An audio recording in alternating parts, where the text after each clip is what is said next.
l'a dit, le temps de base en moto pour Laurent Charbonnel est de 3 minutes 56 secondes. On peut penser que les voitures vont se situer à peu près dans le même créneau. Et on va découvrir dans quelques secondes ce buggy 2 roues motrices équipé d'un moteur Renault donc et piloté par Jean-Louis Schlesser, alors que nous retrouvons pour le moment sur la ligne de départ la première Citroën ZX, celle d'Harry Vatanen. Vatanen, Berglund qui viendront donc juste derrière. Départ de 2 minutes en 2 minutes pour les 20 premiers dans la catégorie donc des autos. Vatanen va bientôt partir. La première des ZX, il sera suivi par Valdegarde, X, Ambrosino. La lutte commence véritablement aujourd'hui, lutte au sommet entre tous les favoris de ce Paris-Tripoli-Dakar. Dans un instant, nous allons rejoindre Jean-Louis Schlesser et son buggy. La première partie du circuit est dans des endroits pour nous inaccessibles à nos caméras, mais ensuite nous suivons bien sûr toute la fin de la course. Cela ne pose qu'un tout petit problème en ce moment même. Bien sûr, ensuite tous les concurrents se succéderont. C'est parti pour Vatanen. On se souvient de ces tonneaux à Barcelone il y a 2 ans.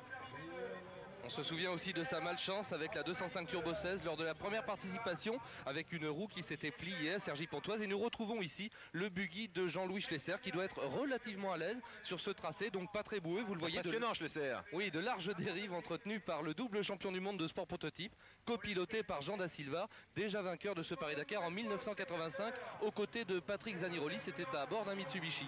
Vous voyez ici donc ce buggy d'origine américaine qui s'est illustré souvent dans les courses de désert aux États-Unis et notamment la Barra, qui a donc été importée par Jean-Louis Schlesser. C'est une démarche courageuse et sympathique de ce pilote très coté, bien sûr, qui a lui-même financé l'opération avant de trouver le sponsor, ce fameux sponsor Chair de Poulet, donc Duc de Bourgogne, dont nous vous parlions tout à l'heure. Schlesser qui avait très bien marché au début du Dakar l'année dernière, c'était le meilleur des Mitsubishi. Mitsubishi avait débuté un peu difficilement comme les Lada d'ailleurs.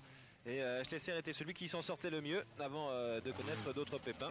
Jean-Louis Schlesser, dont l'épouse Mariana, ex-Madame Borg, a acheté une parabole. Elle est en vacances en Suisse en ce moment. Et bien elle a acheté une parabole pour suivre son mari, donc sur la 5, dans ses exploits, ses performances sur le Paris-Dakar.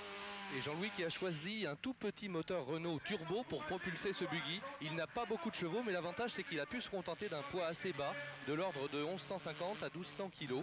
Ce qui lui permet bien sûr de ne pas être trop pénalisé par les 2 roues motrices, l'option qu'il a choisie. Et vous voyez déjà le très beau travail sur les suspensions qui a été effectué sur ce buggy. Vous avez vu la manière dont la voiture s'amortit au passage des bosses.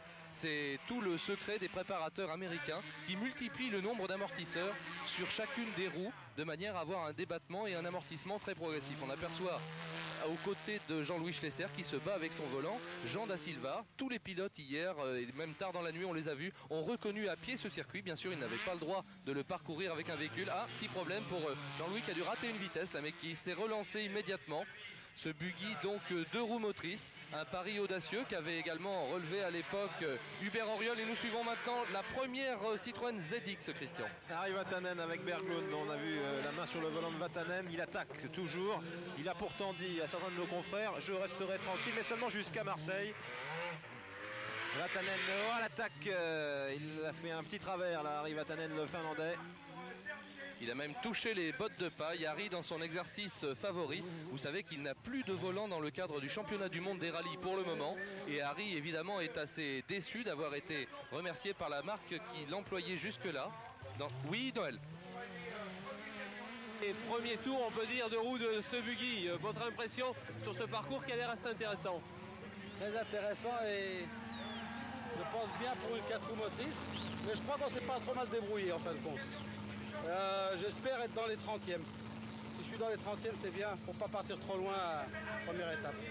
Voilà donc les premières impressions de cette nouvelle 4 roues motrice là. On referme la porte et Jean-Louis Schlesser qui va stopper à l'arrivée. Vous avez vu le temps de référence, donc 4 minutes 24 pour Jean-Louis Schlesser. C'est à 28 secondes du temps de Charbonnel, ça n'a rien à voir, mais c'est juste une indication.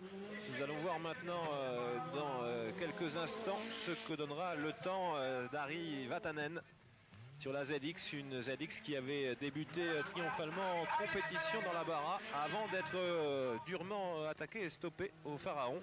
C'est l'heure de la revanche pour cette voiture, car pour Citroën c'est excessivement important puisque la ZX n'est pas encore sortie dans le commerce. Arrivée de Vatanen. Et vous avez vu Harry qui n'a pas pu s'empêcher d'attaquer malgré tout, qui s'est chauffé au fur et à mesure. Peut-être dans quelques secondes près de vous, Noël, pour avoir ses premières impressions.